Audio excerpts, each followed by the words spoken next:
Hi, my name is Darnell Dudley, and I'm going to be summarizing or doing my week 2 vlog.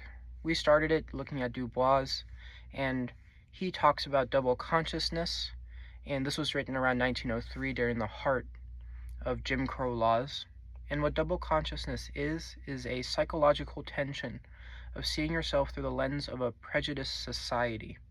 And he does this very vividly, talking about how even going through these struggles of, seeing yourself as lesser than, marginalized, that Black people still are working hard to improve their lives through, for example, voting and improving their communities.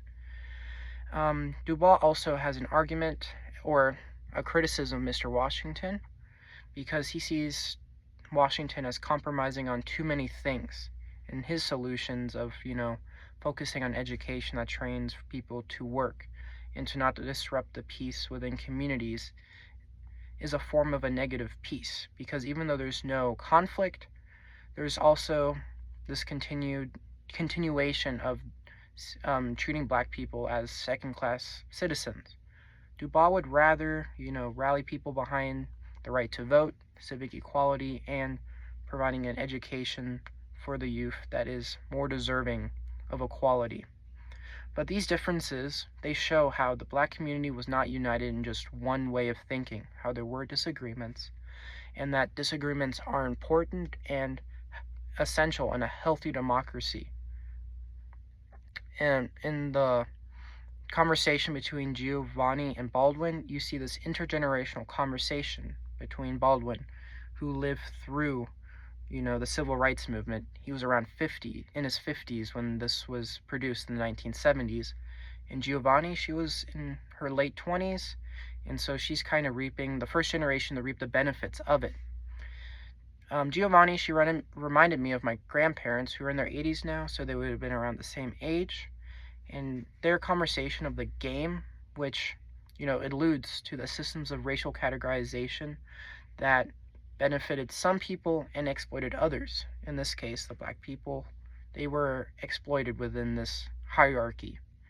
And their differences kind of show how their generations have lived through have had like different experiences, but both, this game that they talk about and this double consciousness, you can kind of still see continues within our society now. And lastly, the 1619 Project.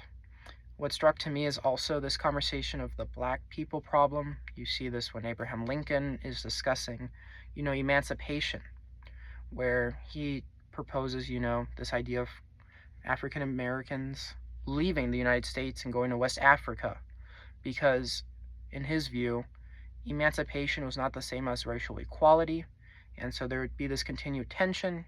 You kind of see this framing of blaming African Americans for the Civil War. You also see it as, Black people and white people won't get along. And so this idea continues today.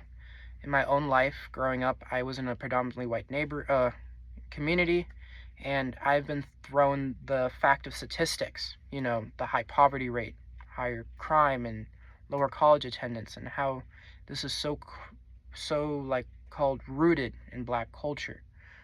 And Jones does a good job of, saying, going against this idea, talking about how Black people have forged a unique American identity through jazz and gospel, and how they have contributed through serving in the military and, fought for their liberty, and how they are, in a way, they believe in the true ideals of America.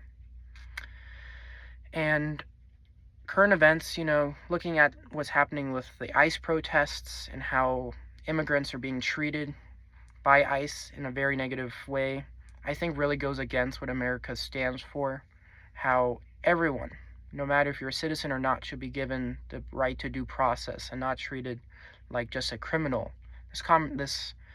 This way of the news talking about, they are criminals and illegals and violent, all that I think goes back to prejudice, and is something that the African American community has experienced a lot throughout history. And I don't think that's what we stand for.